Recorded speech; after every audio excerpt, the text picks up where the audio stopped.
观众朋友，大家好，欢迎收看《真真假假之间》节目，我是碧纯，让我们一起来聊一聊现代人的媒体识读力。现今呢，因为这个传播还有资讯非常的发达，所以呢，我们几乎每天都可以接收到很多的新闻跟讯息。但是您知道吗？哪些新闻跟讯息是真的？哪些是假的呢？今天我们就要带您一起来了解，到底我们要怎么样去分别真新闻、假新闻、真讯息、假讯息，而且呢，新闻跟讯息到底有什么样的差异呢？今天我们邀请到2位贵宾跟你一起来做分享。好，那我们首先要来欢迎的是联合报云嘉南区的特派林博华特派，欢迎您。大家好。长隆大学大众传播系的助理教授张英韶老师。是，大家好，我是张英韶。欢迎2位哦。好，那一开始呢，我们先请教老师好了。老师，到底呢这个新闻跟讯息哦，他们有什么样的差别呢？是不是先跟我们的观众朋友做个说明？观众朋友，如果大家年纪跟我差不多的时候，可能还有印象，在我们小的时候或年轻的时候，早上第一件事情就是看报纸，因为看了报纸可以知道生活环境周边的事情，可以知道国家大事，那甚至于你可能也可以得知一些理财啦，或者你的生活的一些准备的事情。那但是呢，来到了现在，可能这一些东西离我们而远去，我们每天先滑手机。那滑手机呢，你看的可能也已经不是一些过去你所知道的新闻媒体，而是先看看 YouTube 啦，先看看你的好朋友的 FB 啊，先滑滑你喜欢的网红他们说什么。那其实这是有很大的差别，因为新闻的存在，它是要协助我们知觉这个社会里头对我们的生活有重大影响、有亲近关系、很重要的事情，可以协助我们怎么去判断、决定我们生活里头的一些事件的规划，可能是前进，可能是回避。那它的娱乐性有，但是它很低很低。可是讯息呢，常常少了这一些所谓的重大概念。那如果有重大概念的时候，往往是被拿来当成二手进一步的一个炒作赚流量用的。那所以如果我们现代的乐听人没有办法清楚的去理解新闻跟讯息这2个的差异的话，你可能就会被整天里头流量来流量去的东西所干扰，甚至于你可能一整天里头你就这样子把你的时间杀光了，可是你却得不到所谓的精准或正确的，或者对你的生活里头真的有意义影响的这一些资讯内容，也就是所谓的新闻。对，所以啊，其实现在人真的很难去分辨这个新闻跟讯息到底有什么样的不同。那刚才老师有大致上跟我们做了说明，所以现在我们的民众要培养这个媒体识读力是很重要，才能够好好去分辨嘛。好，那我们知道说特派，您本身就是新闻非常的专业，而且联合报呢可以说是我们传统媒体里面一直存活到现在还是非常受到重视的一个媒体。可是面对啊，我们现在你看电视啦，然后广播啦，或者是说我们这个网络，尤其是网络的崛起，对于说你们这样子传统的这样子报纸的话，对你们来讲，你们认为说现在在发布新闻啊，然后跟被这个资讯啊这样子的冲击，有没有什么样的改变？其实现在人大家接收的讯息，就像刚刚老师所讲的，都是可能手机一打开，看到脸书，看到 IG， 看到还有现在最流行的 Thread，那上面的一些可能是大家随手路边看到就拍摄的影像，或者说他去解读人家的资讯所发布的贴文，那这些就像老师所讲的，这些资讯就是很片段，然后很零碎，那可能就是很主观的观点在里面。那通常他可能这个画面就是我经过看到路上有翻车或者我在搭捷运的时候看到有人在吵架那当然可能就是那个短短的30秒到1分钟而已，你只看到可能是最激动的或是最吸睛的那个翻车画面或是那个吵架动手的画面，但是你不知道它的来龙去脉。那所以变成说这个东西在网上传，大家可能只会看到说啊他打他哦，所以我们就谴责那个打人的人哦，或者他一翻车，我们就说啊这个一定是哦他可能酒驾哦，或者说危险驾驶。那记者的工作变成我们就是在做这个查证，还原这个事情的始末、来龙去脉，还有它的原因哦，还有它后续可能衍生的责任。那我们变成每天记者可能就是对于这些网络上有流量的东西，我们也代表很多人关心，所以我们就必须去查证了解。那我们接着就会去向可能如果是车祸，我们就去找警方去询问说他是怎么发生的，这个人他是怎么开车，他怎么叙述过程，他有没有酒驾。那如果是就像说的捷运上的一些纠纷冲突，那我们可能也是向捷运公司或是向警方去了解那这个过程，那让大家知道说或许这个真相并不是像大家看到的那个画面，那一定是打人的人错或者是一定是翻车的那个人他所造成的问题，这样那还原之后，大家就会发现，可能这个事情不是我们想象那么单纯，这么的单一原因。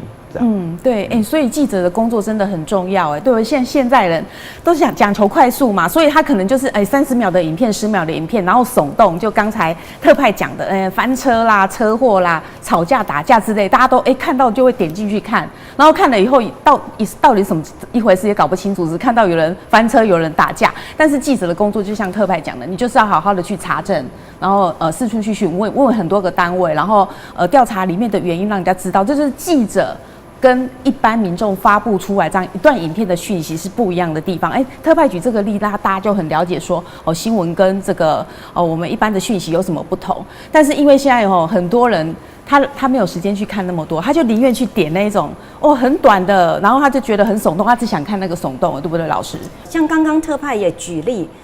车祸，大家可以想过一天有多少车祸发生吗？那是不是每一个车祸都值得我们去深究，值得我们去探讨，值得我们进一步的动用了更多的人力、物力跟时间去追索它的来龙去脉？我想大家都可以想一想，是不是需要这样子来做？那每一个需要被追索、被探讨的理由跟原因在哪里？那为什么要耗费我们更多的社会资源去检视它？如果我们的乐听人、我们的民众可以有这样的知觉的时候，你就会更认清楚所谓新闻的价值何在。因为一整天里面，单就台湾，不要说台湾这么大，单就台南有多少的大大小小的车祸产生，大大小小的状况出现，是不是每一件都值得你真的去关注，值得耗费掉你的流量跟你的生活里头的分分秒秒？那所以如果说我们每一个民众，我们每天都把我们的时间投注在这一些所谓的可能1秒2秒的激动里，那累积起来，各位可以想想，我们宝贵的时间可能就这样不知不觉的流失掉，滑着一整天就被我们滑过去了。所以大家一定要分清楚这个讯息呈现的价值度的问题。那一旦它有足以影响我们的生活，影响我们的生命，或影响我们的社会环境，那记者进一步的去探讨它，这就是新闻媒体很重要的价值存在。对，没错。所以老师有讲到了说，像对我们这种媒体工作者、新闻工作者来讲这个新闻的价值它其实是非常的重要。但是呢，面对说现在我们可能有点阅率的压力，那也有一些可能公司立场或者是商业方面的一些压力的话，那这样子特派像你们会怎么做？你还是会很坚持你们的这个新闻价值这一点吗？其实我们在选择要不要写新闻的时候，绝对是被这个所谓的点阅率，还有一些社会的关注度所影响。是。那当然，新闻就是以前学的新闻就是这个大家所关心的事嘛。那我们现在怎么去定义大家所关心的事？所以就会变成网络世代的话，那可能这篇贴文或者说这则影音它的被一直分享转传，那造成大家的讨论度的时候，那我觉得这还是有我们新闻记者需要去介入了解报道的必要性，这可能是我们第一步选择要不要做这条新闻的一个依据。那开始了解之后，我们就像刚刚所讲的，其实大多会关注的事情还是以社会新闻为主，因为这个它的一个刺激性是最高的。是那所以我们必须看到这么多人分享说，那这台车怎么在这边翻车了？那怎么造成了连环撞？那我们还是势必要去了解那但是我们在选材的时候，我们还是会过滤。如果说这个打架或者说这个社会新闻，它其实对影响的范围并没有那么大。我举例来说，譬如说车祸，今天是造成了国道的回堵或是造成这个台南的这个主要干道，它其实是大塞车，影响到上班族通行，那它已经是牵扯到影响到范围是很广的。那我们一定是会来报道但我们关注的面向是它对于其他人公众的影响的程度。那今天如果是或许是2个人的私人纠纷或者是可能他酒醉闹事，那可能就是只是在一个小范围，那我们或许就会取舍之后，我们也可以选择不处理，这样子。那这都取决于说，到底它所影响层面，那回到有没有影响到公众利益的这个角度上。对，所以还是有一些原则可以去做判断那我们就是说很坚持真正的这个新闻价值，但是也会考虑到有一些现实环境面的问题啦那老师，我想请问你像你现在看这么多的媒体，那我们像报社嘛，就一开始我们就只有报纸可以看，然后后来从广播啦，然后再来有电视，然后到现在网络上几乎你随便一点都是新闻跟讯息。好，那老师你看到是不是有很多耸动？你怎么去选？我就会看到这个东西很耸动，我就很想去点它连我自己都会想要去点。但是问题点进去以后，发现说里面好空洞到底在讲什么而且都乱讲，跟标题不符嘛，所以这个标题也乱下。你对于这个现象，你有什么看法？其实这边我其实同时回应到刚刚特派还有我们主持人因为在我们媒体理论里头有一个很重要的东西叫使用与满足。所以即便是新闻，我们也就是关心众人的事。所以各位，我们所有的观众要记得我们众人的事就是媒体记者关注的事。所以流量越大的时候，这件事情也就是相对的重要，就会影响。所以常常呢，媒体记者就会变成被阅听人的流量给绑住了哟。因为流量那么大，他就不得不跟进。也就是说，所有的专业资源就被民众的使用满足给拉进去了。那同时，民众为什么会使用满足呢？所以刚刚主持人谈到的这一些所谓的惊悚标题，因为我们人类毕竟是感官型的动物那我们也是好奇宝宝所以你会看到很多的标题下的好多的问号，你还敢吃吗？你还敢用吗？你还继续这么做吗？刚看到这个标题，我们就很想滑过去。别说大家，我也常常这样，我说我不滑，可是我等一下又会倒退回去再把它点看看。所以这叫什么？人之常情。即便你已经可能是一个专业人士，你还是一个人嘛。所以为什么我们会一直不断的去推素养？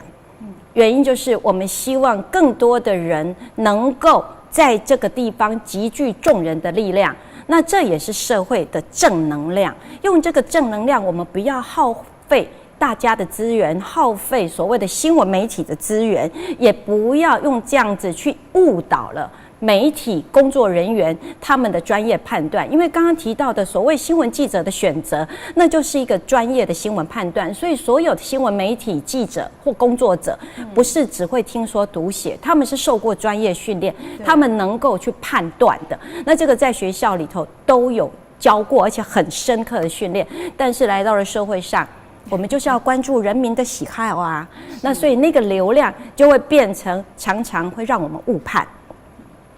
那于是乎，这些所谓的惊悚的标题，这些怪异的内容，或者甚至于是移花接木的影像，特别在未来 AI 的时代，我们更谨慎，要不然的话，我们在未来会发现所有的东西，我们也判断不出来它到底是真还是假。那个时候也缺乏了守门人哦。那因为记者也一片混乱去了哈。对。那如果是这样的话，我们以后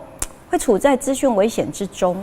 很严重。对，很多现在网络上都是出现一些公民记者，所谓公民记者的网红前身嘛，哈。那他们所报道出来的东西，你觉得跟我们一般正统的记者有什么差别？所谓的公民记者，或者说现在人人只要有一台手机就可以当记者，对。那跟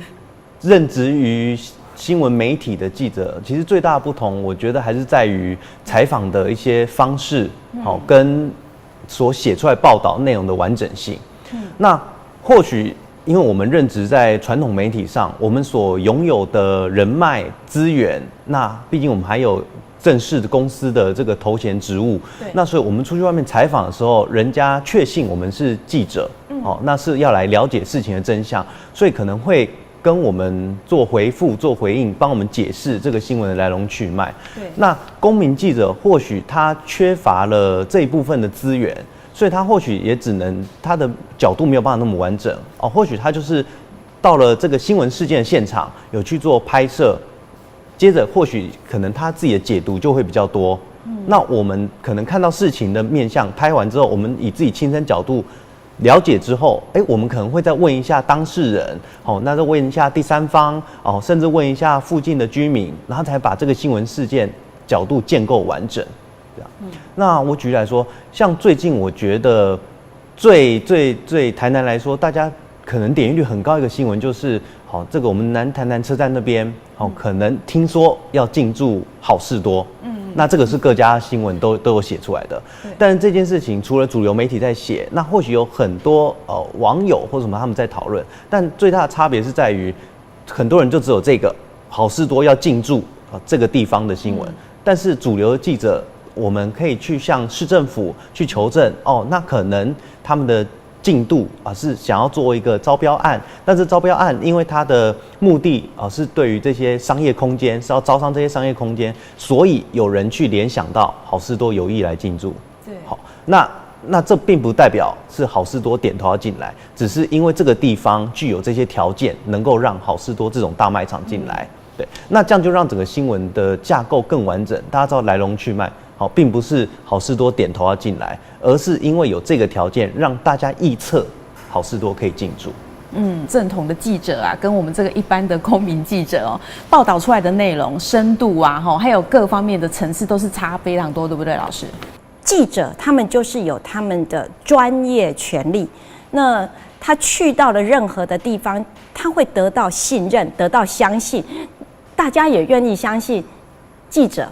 不会过激报道，也不会自行揣度想象，因为你受过了一个公平、公正、平衡的一个这样的专业训练，所以今天你可以到很多的公部门，或者到了很多的相关的单位去，大家是愿意理你的。可是其他人呢？你今天直接冲进来，他甚至连人都找不到。对啊，那差别就会变成他的故事性会强一点。只好自己编一些。那故事性强的时候，我们又来了。大部分的人喜欢听故事、看故事，包括我在内。那所以这些就会变成容易得到大家的一些青睐。但问题来了，它是不是偏向正确的消息？那对我们的生活就会产生一些相当的影响啊，甚至于对公部门而言，大家就会可能后来又想一想，为什么台南老是争取不到 IKEA？ 为什么好事多说要来，你们又弄不来了？其实这对公部门来讲，对一个市政，对我们的环境来讲，都是一个影响。甚至于可能有的人就会错误投资啊，谁谁谁要来了哟，那我就预先去投资，后来没来，怪谁？这又是一个大哉问。所以为什么需要有真正的新闻工作者以及负责任的新闻单位的存在？我想这个意义价值是很非凡的。不要去认为说现在消息那么多，讯息那么多，有什么需要还要有新闻媒体，有什么需要还要有记者，反正你们写的都没有别人的厉害，没有别人的好看所以这个观念一定要厘清的。对啊，之前还有人说10大会消失行业，其中就是记者被列在里面。但是就老师来讲，其实真的需要一个很公正，然后真的很专业的这个新闻工作的媒体监督者跟报道者，要不然的话，大家都是随便报，对不对？假讯息啊，假新闻就一大堆嘛。那特派像你们的话，会不会觉得说，我为了说让更多的民众喜欢看我的新闻，因为毕竟我还是要跟其他那些民众喜欢点的，就算是假的，人家喜欢点的来比拼就对了。但是你们会不会有改变这个写作撰稿的方式，或改变你们的标题的写法？其实我们可以观察，确实媒体会在标题上面去着力。那这着力是因为，就像老师说的，现在讯息很多，大家每天滑了这么多东西，连看新闻就是先看标题。其实你看标题，大概就会筛选掉你想看或不想看的新闻了。所以我们确实会在标题上面希望做到第一步的吸睛，但是要很避免的是，骗人的方式骗你进来看这篇新闻。那我回到刚刚好事多这个例子，为什么我会提？因为最近实在在太多的。不管是主流媒体或者是一些其他的一些网络媒体，都会看到这条新闻。那大家的写法其实标题各自出招。那确实就是说台湾这县市即将有第2间好事多。打问号期成曝光。那期成曝光哇，大家就很想知道。对。那其实这个就像我们刚刚讲，这篇新闻最原本的。就是一个南台南车站附近的一个招标案，那它可能会吸引到大型的商业设施进驻，那大家会认为揣测，好事多可能是一个选择，因为6都都有2间好事多，只有台南只有1间这样，那变成新闻上大家为了把这个消息变得很有故事性，很吸引人，就一直写到像我刚刚讲的标题是。你已经不知道那是哪个县市，然后会有第2间好事多了，所以这可能面向会吸引到很多人点进来，对，那这个是一个方式。那但是我们基本上以新闻性来说，你会发现真正有新闻性的东西，它并不需要用这种类似钓鱼式或是骗人的方式来骗你点进来。真的有新闻性的，他就直接写那好事多传出在台南设第2点。类似这样，就是你知道这是好事多，你知道在台南，那你就不用写那么多。但现在很多的想要吸睛的新闻，它可能它的钓鱼式方式会变成一直这样打问号，然后让你有一些联想，但是点进来却不是那样子。那其实就或者像最近有一个网红的新闻，譬如说他说10万粉丝网红，类似图传意外，点进去发现这个10万粉丝结果是。我举例就是可能是国外的网红，那你根本不知道这是谁，那这就是一些手法。那所以我们在看到这些标题的时候，可能就可以先思考一下是不是要点进去。那如果增进这些新闻的流量的话，或许新闻公司或者是一些网络媒体看到这有流量，那当然也会增强用这种方式来撰写制作新闻。对，那其实我们常常看到那种会很想点进去，但是骗人的，包括说像刚特派讲的，什么期成曝光，大家想要知道时间点嘛。然后另外一个就是发生什么事情，他说终于开口，终于松口，然后我们说终于松口，他讲什么？就点进去啊，他就说一切交由司法处理，一切公平公正，这样就是讲那种废话，然后说终于开口讲这个干什么，或者是说不予置评这样子，然后他就是要骗民众点进去。那刚特派讲的，我们叫正统的媒体就不需要做这种骗人的标题，你骗他点进去，然后之后几次以后，大家都会骂你说根本在骗人，不想理他，而且这个真的是很糟糕，对不对，老师？很多非常传统的、正统的这个我们的国家有发执照的媒体单位，那为了也要博流量为了要这个让阅听人能够有满足感，愿意使用，那所以干脆另外开一个频道。另外开一个分屏，那像我们可能就都知道，哎呀，这个什么就是谁家的，那结果你会觉得我讲坦白的，像我们这样子一路走过来，而且还对新闻的价值是很期许的人来看，我会觉得这有点其实是自降身价啦。那久而久之也会让乐听人、让民众更不相信媒体的存在价值。这也就是为什么会有人说，那这个媒体也是即将被 AI 替代啊，被 AI 取代。我们很早以前就讲啦，AI 可以帮我们写新闻稿啊，你只要给它关键词语啊，就所谓的5W1H，它就编得很好给你了。那可是这是一个让人家很难过的，因为整个社会的那一道防线，资讯防线是处在一个摇摇欲坠的状态底下。所以我还是在此也要跟我们的所有的媒体老板们说一说，多给我们的媒体，尤其是新闻工作者一些支持啦。不要这个大家搞得有点像在拼业绩哦，流量业绩哦，很像这个保险公司。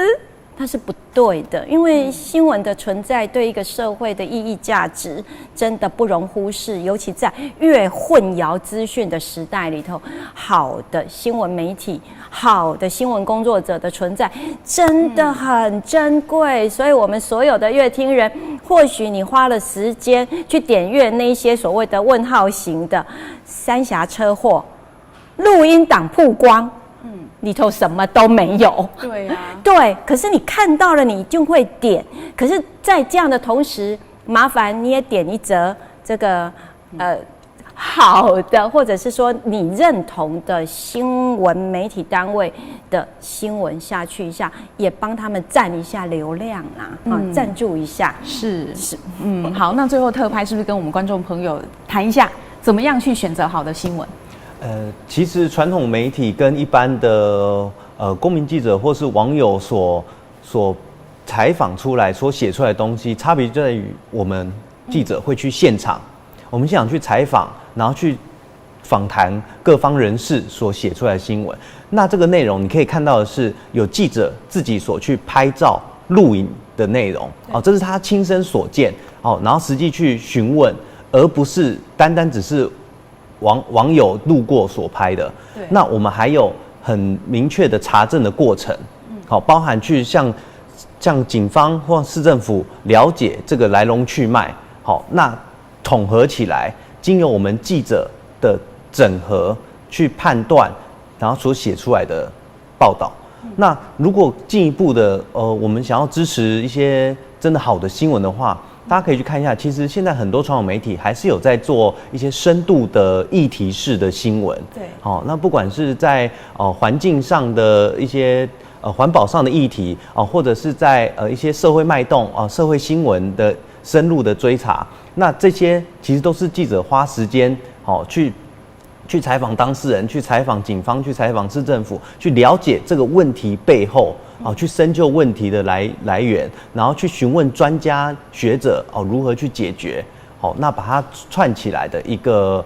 很完整的角度完整的一个报道。那这些新闻，这是值得我们去支持，也是让整个新闻媒体能够走向更有深度然后很正向的一个发展。